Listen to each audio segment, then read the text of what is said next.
नमस्कार दोस्तों, मेरा नाम है महेश मिश्रा। मैं आपको पढ़ाता हूं इकोनॉमिक्स।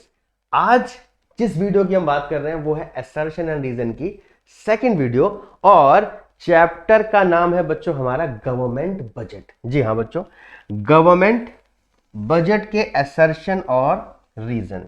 भाई असर्शन और रीजन कैसे करने हैं, उसमें किस टेक्निक को फॉलो करना है वो मैं आपको डिटेल में बता ही चुका हूं। एक बार जरा कुछ सेकंड्स में इसको रिवाइज कर लिया जाए कि क्या ध्यान देना है। एक होगा असर्शन, एक होगा रीजन। पहले आपको यह चेक करना है कि ये ट्रू है, ये ट्रू है, या फिर ये ट्रू ये फॉल्स है, और ये ट्रू ये फॉल्स है। अगर इन दोनों में से एक ट्रू और एक फॉल्स, एक ट्रू और एक फॉल्स निकला तो आपका आंसर या तो सी वाला होगा या फिर डी वाला होगा। दो ऑप्शन दे रखे होते हैं। अगर ये दोनों के दोनों फॉल्स हो गए तो आपको ये चेक करने की जरूरत, मतलब ऐसा तो हो ही नहीं सकता, ऑप्शन ही नहीं आता कि दोनों के दोनों फॉल्स आ जाए। दोनों में से एक तो सही और एक तो गलत होना ही होना है, तो दोनों के दोनों फॉल्स वाला ऑप्शन नहीं होगा। अगर है तो स्पेशल केस होगा, नीचे ऑप्शन में दिया होगा।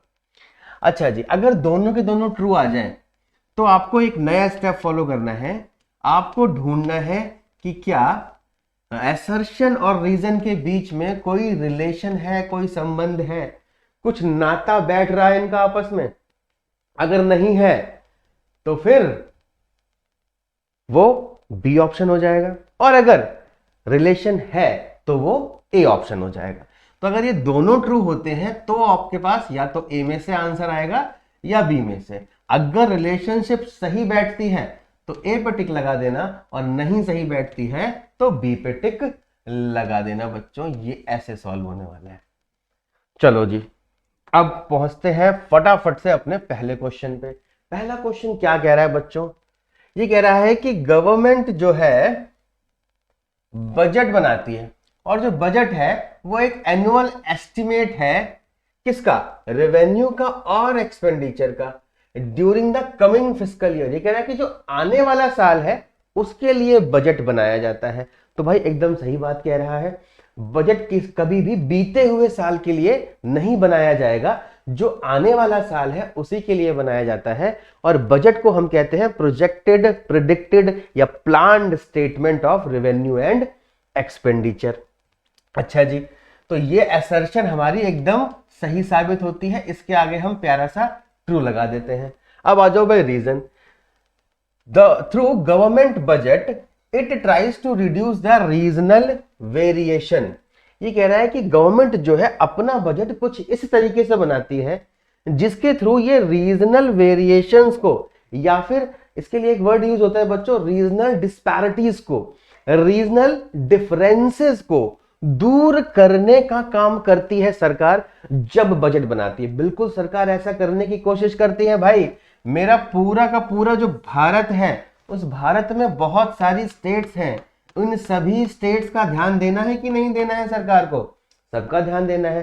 तो अलग अलग रीजन में जो डिफरेंसेस आ रहे होंगे बच्चों, उन सभी रीजनल डिफरेंसेस को, मतलब ऐसा नहीं करना कि कोई एरिया तो बहुत ज्यादा डेवलप हो जाए और कोई एरिया एकदम बर्बाद हो जाए, या वहां की विकास की दर, वहां का डेवलपमेंट रेट बहुत नीचे हो जाए।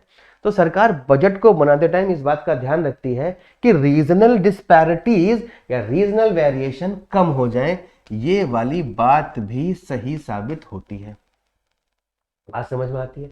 लेकिन क्या एनुअल स्टेटमेंट का और रीजनल डिस्पैरिटीज का कोई आपस में संबंध है?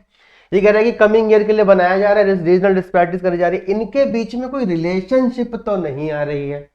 मतलब ये एक अपने आप में एक अलग स्टेटमेंट है और ये अपने आप में एक अलग स्टेटमेंट है। दोनों बातें सही हैं, हम मानते हैं, लेकिन आपस में रिलेशन नहीं है बच्चों। तो ए आंसर नहीं होगा। सही तो कह रहा है बट एक्सप्लेनेशन नहीं दे रहा है पहले वाली स्टेटमेंट की, तो B is the correct answer. C और डी तो तभी होगा जब एक सही और एक गलत होता है। तो भैया आंसर क्या आ गया इसका? B is the correct answer. अब आते हैं नेक्स्ट क्वेश्चन पे। क्या कह रहा है बच्चों? Tax is a main source of government revenue which is use to provide services. भाई बिल्कुल सही बात कह रहे हैं। क्या सरकार का जो मेन सोर्स है पैसे का वो क्या है? भाई सरकार का मेन सोर्स टैक्स से ही तो आता है। कंज्यूमर की लगभग 50% इनकम सरकार डायरेक्टली या फिर इनडायरेक्टली आपसे ले लेती है। आप देखो जरा एग्जांपल समझो, एक होता है बच्चों डायरेक्ट टैक्स और एक होता है इनडायरेक्ट टैक्स। बच्चों डायरेक्ट टैक्स जो है वो 10% से लेके 30% तक आता है।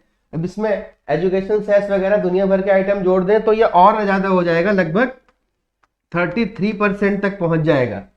और जो इनडायरेक्ट टैक्स है वो बच्चों 0 से शुरू होता है, मान लेते हैं कि 6% से स्टार्ट होके ये 28% तक जाता है। तो 28% तक हमारा इनडायरेक्ट टैक्स जा रहा है और ज्यादातर ये 18% लगा हुआ है बहुत सारी चीजों पे। तो 18 से 28% यहां हो गया, 33% यहां हो गया, लगभग 51% से ज्यादा हो गया, 61% आ रहा है बल्कि देखा जाए तो 33 और 28 देखा जाए तो 61%। मोटा मोटा अगर हम कम वाले को भी माने तब भी 51% आपकी इनकम का पोर्शन किसके पास जा रहा है जी? सरकार के पास जा रहा है, या तो डायरेक्ट टैक्स की फॉर्म में या फिर इनडायरेक्ट टैक्स की फॉर्म में। थोड़ा हमने ज्यादा भर दिया है, पेज को क्लियर कर देते हैं जरा इसको, ठीक है जी। तो भैया सरकार हमसे बहुत मोटा टैक्स ले रही है भाई। तो सरकार की जो मेजर सोर्स ऑफ इनकम है वो कहां से आ रही है बच्चों? टैक्स से आ रही है। मतलब ये वाली बात एकदम सही है, ट्रू है भाई, हम भी एग्री हो गए। हमने प्रूफ भी करके देख लिया कि हमारी इनकम का 50% सरकार टैक्स ले लेती है और जो अमीर होते हैं उनको तो बहुत टैक्स देना पड़ता है। तो भैया सरकार का मेजर सोर्स ऑफ इनकम समझ में आ गया। रीजन की बात करें, ये एक अलग स्टेटमेंट है, पहले ऐसा पढ़ के देखते हैं। Public goods are non exclusive and non rival in consumption. अब भाई non exclusive and non rival का मतलब क्या होता है? नॉन एक्सक्लूसिव का मतलब होता है कि ये ऐसी गुड्स होती हैं बच्चों जिनके कंजम्पशन करने से वो गुड्स खत्म नहीं हो जाएंगी, या एक के कंजम्पशन करने से दूसरे के कंजम्पशन करने का अधिकार खत्म नहीं हो जाएगा। अब सपोज करो दो रामू और श्यामू दो भाई हैं, एक के पास एक मम्मी ने एक चॉकलेट लाई, रामू पूरी चॉकलेट खा गया, अब श्यामू को चॉकलेट नहीं मिल पाएगी। लेकिन जो पब्लिक गुड्स होती हैं उसमें ऐसा नहीं होता है, अगर रामू को मिलेगी तो श्यामू को भी मिल ही जाएगी। मतलब जैसे एयर, अगर एक पर्सन सांस लेगा तो इसका मतलब ये नहीं कि दूसरा सांस नहीं ले पाएगा, दूसरा भी सांस ले सकता है। और जो दूसरे नेचुरल रिसोर्सेज हैं वो भी क्या है भाई? पब्लिक गुड्स का काम करते हैं। तो सरकार, अब आप ये देख लो कि आपकी गली में एक स्ट्रीट लाइट लगी हुई है और उससे रोशनी आ रही है भाई, तो उस स्ट्रीट लाइट का इस्तेमाल क्या सिर्फ एक ही आदमी को फायदा देगा? जो भी उस गली से गुजरेगा सबको फायदा देगा। तो पब्लिक गुड्स ऐसी गुड्स होती हैं जो सबके लिए समान रूप से होती हैं और एक के इस्तेमाल करने से दूसरे का कंजम्पशन कम नहीं हो जाता है। तो भैया ये वाली बात भी एकदम सही साबित होती है। अब देखो, tax is the main source of government, यहां टैक्स की बात कर रहा है, यहां पब्लिक गुड्स की बात कर रहा है। बातें दोनों सही हैं, बट इनके बीच में रिलेशन कहां है? नहीं है रिलेशन। तो आंसर क्या बन गया बच्चों आपका? B is the correct answer. चलो जी नेक्स्ट क्वेश्चन पे चलते हैं बच्चों। Public goods are non rivalrous. अभी तो हम पिछले क्वेश्चन में पढ़ के आए हैं बच्चों, ये लिखा हुआ है पब्लिक गुड्स आर नॉन राइवलर्स, मतलब सही बात है, तो ये पढ़ के ही गए हैं हम। तो भैया ये वाली चीज तो क्या हो गई? ट्रू हो गई। और नॉन राइवलर्स का मतलब भी मैंने आपको बताया था। क्या बताया था? कि एक के कंजम्पशन करने से दूसरे को नुकसान नहीं होता भैया। अच्छा जी, तो benefit of such goods can be enjoyed by all and are not restricted to any one person. किसी एक को अधिकार नहीं है, इसको इस्तेमाल करने का अधिकार सभी को है। समझ में आ गई बात? तो भैया ये वाली बात भी ट्रू है और यहां पर इन दोनों के बीच में पक्का संबंध, रिलेशन और मजबूती दिखाई दे रही है। तो आंसर क्या बन जाएगा? ए इज द करेक्ट आंसर बच्चों, ये सही आंसर हो गया। भाई देखो, असर्शन और रीजन जिनको आप इतना मुश्किल समझते थे उनको कितना आसानी से आप लोग कर पा रहे हो भाई। अब चलते हैं अगले क्वेश्चन पे, इसको भी देखते हैं भाई। देखो लड्डू क्वेश्चन आ गया आपके सामने। क्या कह रहा है? Government imposes heavy taxes on alcohol and give subsidy of LPG gas. कह रहे सरकार जो है अल्कोहल पे तो खूब टैक्स लगाती है, और सब्सिडी दे देती है किस पे? एलपीजी पे। क्यों देती है भाई? क्योंकि ये हार्मफुल चीज है, ये नुकसान करती है। अगर आप अल्कोहल कंज्यूम करोगे तो बीमार पड़ सकते हो, आपका लीवर खराब हो सकता है, और दुनिया भर के साइड इफेक्ट, जिसको आप कह सकते हो एक्सटर्नल जो इफेक्ट और मजबूरियां आपकी आने वाली हैं, वो करने के बाद जब पुलिस वाले अंकल जी फूंक मरवाएंगे आपसे तो आपका चालान कटेगा बहुत तगड़ा वाला। ऐसे ही अल्कोहल लेने के बाद और भी बहुत सारी चीजें हैं जो हो जाती हैं, मुझे समझाने की जरूरत नहीं है आपको। तो अल्कोहल पे सरकार ने क्या लगा रखा है? टैक्सेस लगा रखे हैं भैया। तो ये तो गलत चीज है, इसलिए टैक्स बढ़ाना चाहिए। और सब्सिडी दे रखी है एलपीजी गैस पे। क्यों भाई? इससे खाना बनता है, एक गरीब आदमी भी एलपीजी गैस का इस्तेमाल कर सके, उसको चूल्हे में खाना ना बनाना पड़े। पॉल्यूशन, क्योंकि चूल्हे से क्या होता है, लकड़ियां जलती हैं तो आंखों में पॉल्यूशन आता है। उस पॉल्यूशन को खत्म करने के लिए सरकार ने एलपीजी पे क्या दे रखी है बच्चों? सब्सिडी दे रखी है। कुछ जगह से सब्सिडी हटा ली गई है और कुछ जगह सब्सिडी बढ़ा भी दी गई है। तो भैया ये एकदम सही बात है, सरकार ऐसा करती है। The government undertakes such a measure to ensure economic stability in the economic stability in the country. भाई ये कह रहा है कि सरकार ऐसा इसलिए करती है क्योंकि ये करने की वजह से हमारी इकोनॉमी में स्टेबिलिटी आ जाएगी। लग रहा है कुछ ऐसा आपस में कुछ रिलेशन? या फिर government undertake such a measure to ensure economic stability. तो भैया ये वाली बात हमें समझ में नहीं आ रही। दारू पे टैक्स बढ़ा के और एलपीजी गैस पे छूट देके इकोनॉमी की स्टेबिलिटी नहीं लाई जा सकती। बहुत सारे फैक्टर्स हैं जिन पे काम करना पड़ेगा। तो ये इकोनॉमिक स्टेबिलिटी का पार्ट नहीं है।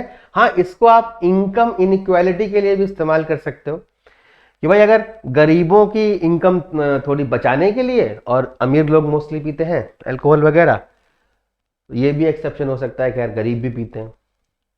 तो इस वाले पॉइंट को हम यहाँ छोड़ते हैं, डिस्कशन नहीं करते, क्योंकि अल्कोहल पे ज़्यादा डिस्कशन करना अच्छी बात नहीं है, स्वास्थ्य के लिए हानिकारक है। आप ध्यान दो सिर्फ इस चीज पे कि भैया जो सरकार है वो अगर अल्कोहल पे टैक्सेस बढ़ाएगी और एलपीजी पे टैक्सेस कम कर देगी या सब्सिडी कम कर देगी, तो इसकी वजह से इकोनॉमिक स्टेबिलिटी का कोई रिलेशन नहीं बैठता है। तो ये वाली स्टेटमेंट फॉल्स हो गई, ये वाली स्टेटमेंट ट्रू हो गई। अब मैंने क्या बताया था, अगर एक सही और एक गलत हो, देखो जी ये रहा आपके सामने, अगर एक सही एक गलत, एक गलत एक सही, ऐसा कुछ आए तो ऑप्शन या तो सी आएगा या फिर ऑप्शन डी आएगा बच्चों। तो जरा देखते हैं ऑप्शन सी आने वाला है कि डी आने वाला है। एक सही एक गलत, तो ऑप्शन नंबर सी हमारा आंसर होना चाहिए बच्चों। देखिए जरा फटाफट से, कहां है हमारा आंसर? आ जाओ भैया, आंसर बड़ी लेट आया, आ गया जी आंसर हमारा। अगला क्वेश्चन देखते हैं बच्चों। Revenue budget of government represents non debt creating income. ये कह रहा है कि रेवेन्यू बजट जो होता है ये दिखाता है कि सरकार की ऐसी इनकम जिसमें कोई उधार नहीं है। तो बिल्कुल सही कह रहा है बच्चों। रेवेन्यू नेचर के इनकम का मतलब होता है ऐसी इनकम जिसकी वजह से कोई भी लायबिलिटी आपकी इंक्रीज नहीं हुई। तो ये कह रहा है कि जो रेवेन्यू बजट है वो कह रहा है कि इसमें कोई उधार नहीं होगा। तो हम भी मानते हैं भाई इस बात को कि इसके अंदर कोई उधार नहीं होगा बच्चों। तो भाई ये वाली बात एकदम सही साबित हो गई, क्योंकि रेवेन्यू नेचर की जो इनकम होती है उनसे लायबिलिटी इंक्रीज नहीं होती। अब आ जाओ रीजन पे। Government budget is majorly comprise of receipt and expenditure on various account. ठीक है ना, गवर्नमेंट का जो बजट है उसमें मेन चीजें किस बारे में बात कर रही हैं? रिसीट्स और एक्सपेंडिचर ऑन वेरियस अकाउंट। बिल्कुल भाई, गवर्नमेंट बजट में यही तो देख रही है सरकार कि पैसा कहां से आएगा और उस पैसे को कहां कहां खर्च करना है। तो budget is an annual statement जिसमें हमें यह पता लगता है कि सरकार पैसा कहां कहां से लेने वाली है और पैसा कहां कहां देने वाली है। तो ये भी क्या हो गया बच्चों? ये भी हमारा ट्रू हो गया। मतलब दोनों बातें हम सीख गए कि रेवेन्यू बजट में क्या नहीं होता, कोई नॉन डेट क्रिएटिंग इनकम नहीं होती, और सरकार का जो बजट होता है उसमें रिसीट और एक्सपेंडिचर दोनों देखा था। तो दोनों की दोनों स्टेटमेंट क्या साबित हो रही है बच्चों? ट्रू साबित हो रही हैं। अब क्या इनके बीच में कोई रिलेशन है या नहीं है? भाई इनके बीच में कोई रिलेशन तो दिखाई नहीं दे रहा है, मतलब बातें सही और रिलेशन नहीं, तो आंसर क्या हो जाएगा बच्चों? B is the correct answer. देखो फटाफट से क्या आंसर आ गया बच्चों, B is the correct answer. ऐसे ही असर्शन और रीजन आपके एग्जाम में आने वाले हैं बच्चों। तो वेट करिए जस्ट नेक्स्ट वीडियो का, जिसमें आगे आपके लिए आने वाले हैं केस बेस्ड स्टडी क्वेश्चन। मतलब यहां तो एक एक लाइन दे रखी होगी, वहां पूरा पोथी पत्रा खोल के बैठे होंगे और उस पूरे केस पे कुछ क्वेश्चंस बना के आपसे कह देगा भाई इन वाले क्वेश्चन को सॉल्व करो। मतलब एक पूरी की पूरी केस स्टडी दे देगा या एक सिचुएशन दे देगा और उस पे क्वेश्चन पूछेगा। तो बच्चों ऐसी वीडियोस को जानने के लिए सब्सक्राइब कर दीजिए हमारे चैनल को, जिसका नाम है कैल्विन कॉमर्स। थैंक यू दोस्तों।